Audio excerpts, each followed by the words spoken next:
Isang magandang buhay muli sa inyo mga mag-aaral mula sa ikawalong baitang. Ngayong araw ay ipagpapatuloy natin ang pagtalakay tungkol sa emosyon. No, bahagi pa rin ito ng kinalakay natin kahapon dahil tayo ay dadako na sa Module 5.2. Ang pamagat ng Module 5.2 ay emosyon, salik sa paggawa ng desisyon. Sa bahagi na ipinagawa ko sa inyo kahapon, kung napanood na ninyo yung video, nag-iwan ako doon ng isang gawain na isusulat o iguguhit ninyo sa inyong mga kwaderno. Ipinakita sa larawan ang mga halimbawa ng emosyon na nararamdaman ng tao sa tuwing tayo ay dumaranas ng pagsubok o suliranin sa buhay. Ipinakita rin doon sa larawan ang mga birtud at pagpapahalaga na dapat ay isinasabuhay natin upang malampasan ang pagsubok na nararanasan sa buhay. Dahil dyan, balikan lang muli natin o bigyan natin ng karagdagang pagpapakahulugan ang emosyon. Sabi rito, no, ang emosyon ay nakaaapekto hindi lamang sa paggawa ng desisyon, kundi maging sa bilis ng paggawa nito. Tama naman, hindi ba? Kung minsan dahil sa sobrang lungkot mo, ayaw mong gumawa ng bagay. O di kaya sa sobrang saya mo, ipinagpapaliban mo naman yung ibang bagay kasi deserve mong magsaya, deserve mong mag-celebrate. No? O di kaya sa sobrang saya natin, nakakagawa tayo ng desisyon na hindi natin napag-iisipang mabuti. Gayun din kung galit tayo o kung tayo ay nalulungkot. Hindi ba? Halimbawa, ano ba yung halimbawa nito? Ang galit ay maaaring magtulak sa tao na maging mainipin at nakagagawa ito ng mabilisang desisyon. Ang iba ay dahil sa labis na pagkatuwa ay nakagagawa ng desisyon nang hindi iniisip ang kahihinatnan ng kanyang biglaang kilos. Gaya nga ng sabi ko kanina, diba? Dahil sa labis-labis na pagiging emotional natin, kung minsan hindi na tayo nakakapag-isip ng tama, na dahil sa sobrang saya natin, feeling natin lahat ng gawin natin ay tama. Gayon din naman kung sobra yung kalungkutan natin o sobra yung kabiguan natin. Minsan sa sobrang down ng tao, naiisip niya na lahat ng gagawin niya ay mali. Nagkakaroon tayo ng doubt sa ating sarili.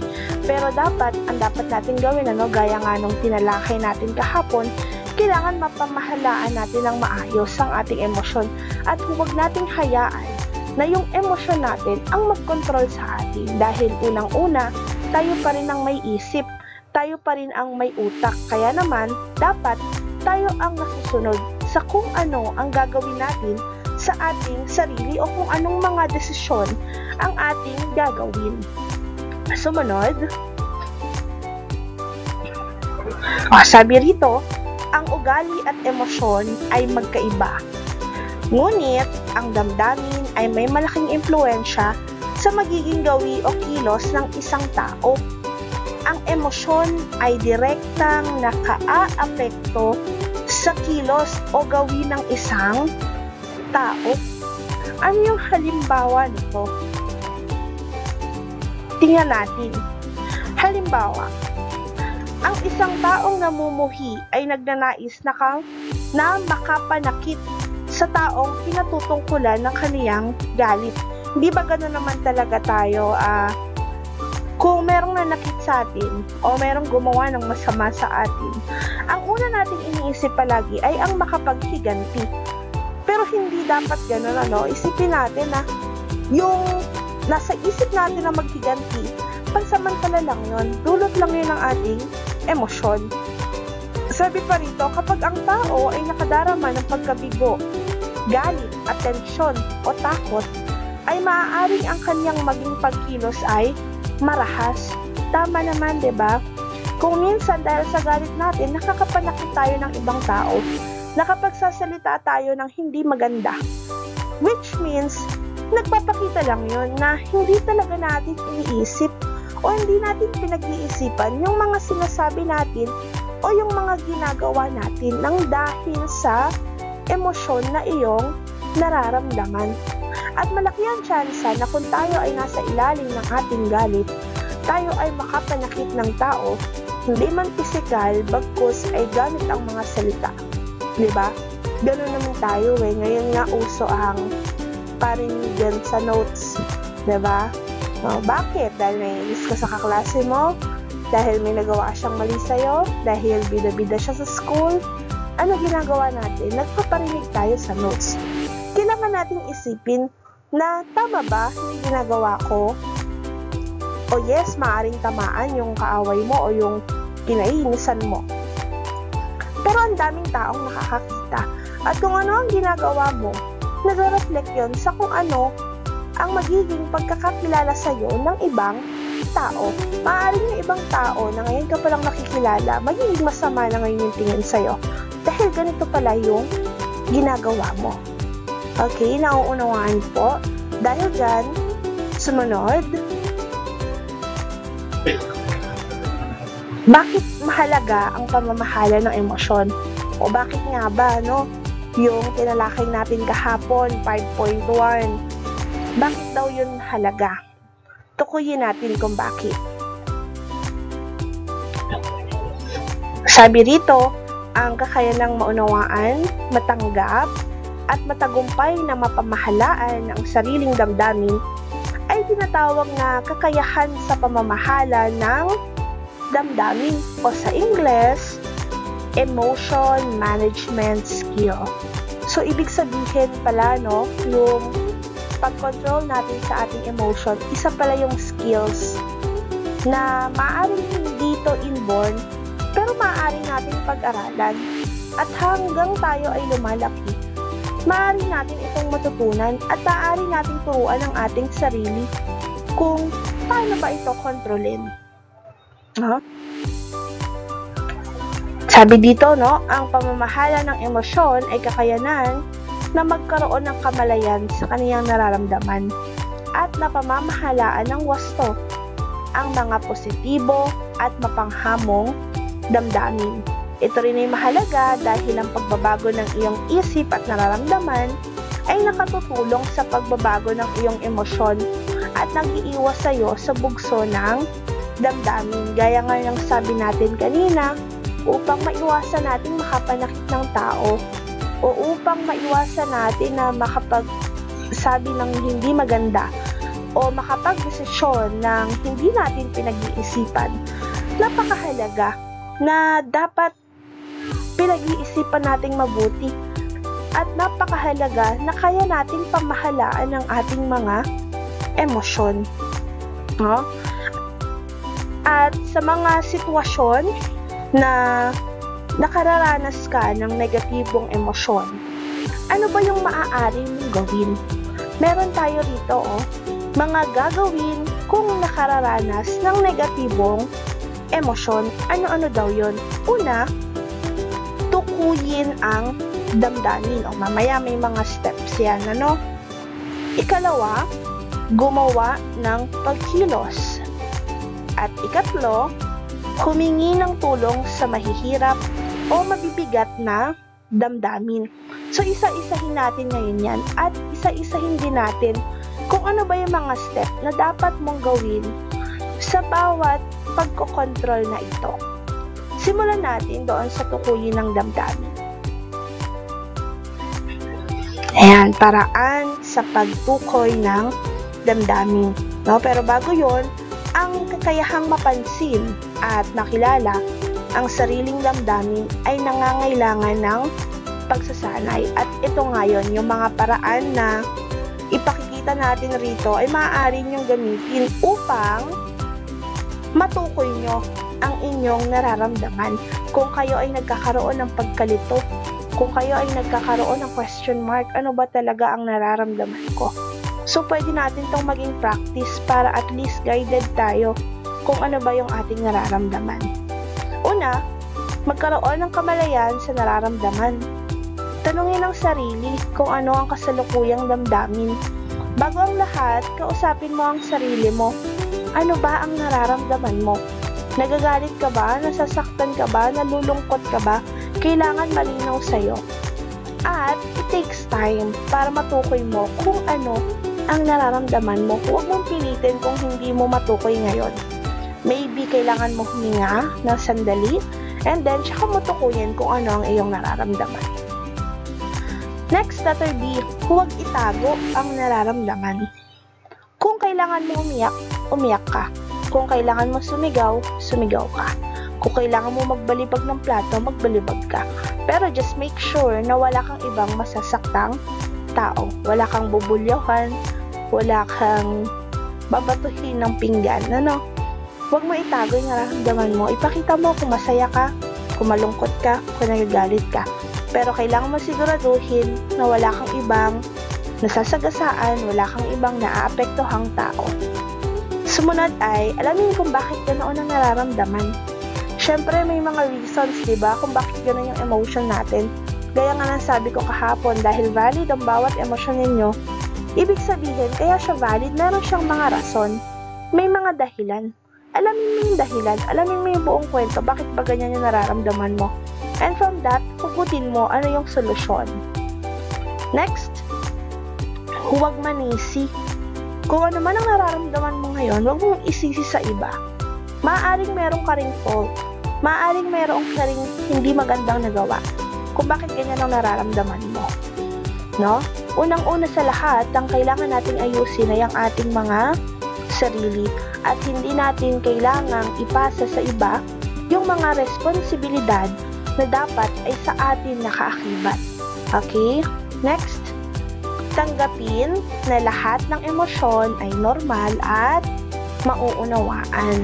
Sinabi na natin to kanina, sinabi rin natin to kahapon, na huwag kang mag-alala. Normal lang malungkot, normal lang maging masaya, normal lang magalit, normal lang yan lahat dahil tayo ay isang tao. We are a human being. So, valid ang mga nararamdaman nating emosyon.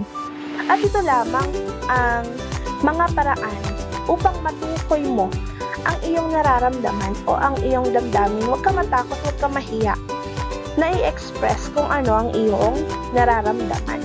Okay? Next. Sumunod ay ang paraan sa pagsasagawa ng kilos. Diba yung pangalawa natin ay gumawa ng pagkilos. Kung matukoy na ang damdamin, yung step 1 kanina, maaari ka nang magpasya. Ipapakita ang nadarama o hindi. Ano yung gagawin mo?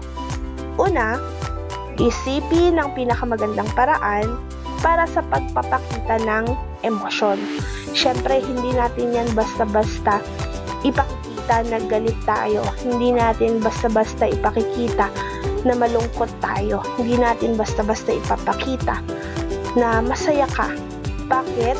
Kasi meron pa rin yung pinipiling lugar.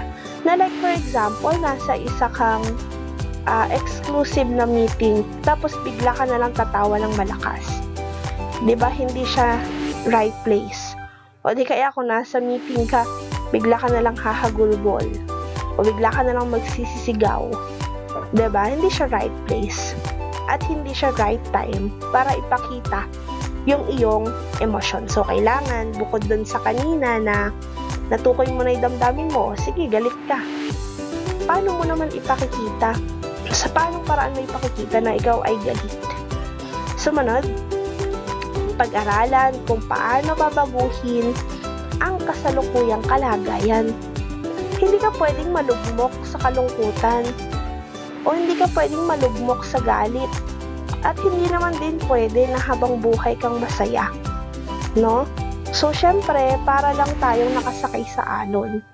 Minsan mataas, minsan mababa, minsan kalmado, di ba? So, kailangan baguhin natin kung ano ang kinatatayuan natin ngayon. Kung ayaw natin to, syempre dahil negatibo nga, di ba? Kung ayaw natin to, gumawa tayo ng paraan, paano ba natin babaguhin? Sumunod ay gumawa ng positibong emosyon. At dahil nga negatibo ang iyong nararanasan, kaya nga sinusundan natin tong step-by-step procedure na to, kailangan mong gumawa ng positibong emosyon. Kung Minsan, diba, pinipeke natin yung ating emosyon. Malungkot ka, pero pinapakita mo masaya ka. And it's okay na magpanggap. Pero, huwag sana nating patagalin. Kasi kailangan mo pa rin ilabas yung tunay na emosyon na iyong nararamdaman, no? Pero bahagi iyon ng proseso, ang paggawa ng positibong emosyon. Sumunod, humanap ng makakatulong. Kung may kaibigan ka na pwedeng kausapin, o your parents, o kung sino man, your classmate, your best friend, no? Na pwede mong pagsabihan ng iyong problema o ng emosyon na iyong nararamdaman. Pwede, no? Pwede mo silang lapitan, pwede mo silang kausapin para nang sa gayon, magawa mo ng tama kung ano yung dapat mong gawin at mailabas mo ang emosyon mo ng maayos.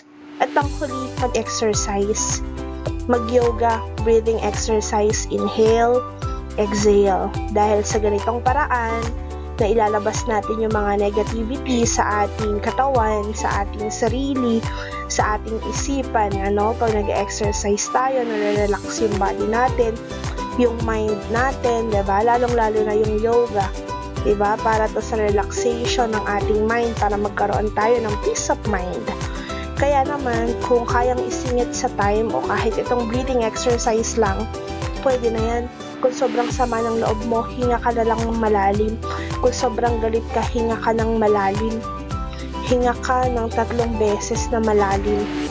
And then, tsaka ka magdesisyon para nang sa gayon, alam mo na hindi naapektuhan ng kasalukuyan mong emosyon ang mga magiging desisyon mo sa buhay.